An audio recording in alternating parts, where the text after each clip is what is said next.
Джульеттаны яратып, Ромео үмітсіз болды. Туғаннары әлектен душман болып яши. Біркімді білмей нәрсәшін, олар суғыш алып бара. Нәрсә бүләлмейлер, нәрсә керек бұларға. Нинди суғыш алмасын, уртаға ташлағаннар. Қашан башланғанында өзлері білмейлер. Монтеки, Капулетти, Вероника шәһәрендә күптән душман алар.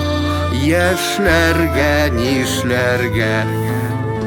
Ике йөрәк ярата яндырып, ничек кушылырга бергә булып?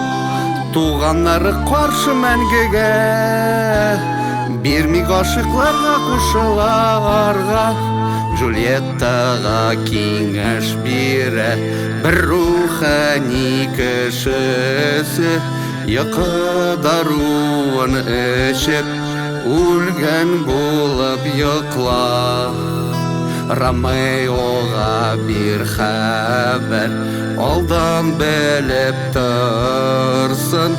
Чыннан син үлмәгән, йоклыйсың гына каты.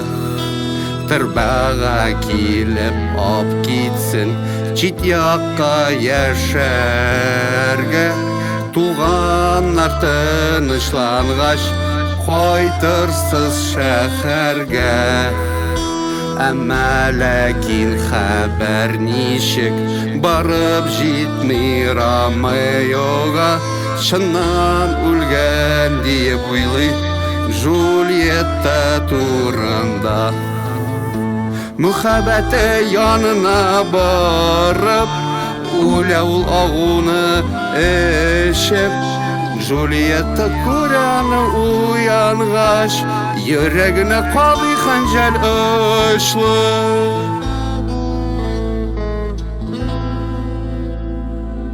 Жыр дисәң жыр түгел, берәр җирдә сүз кузгалтып җибәрсәләр, белеп торырсыз нәрсә турында. Ярар салам кыстырырга шунда, әйтерләр безнең турында.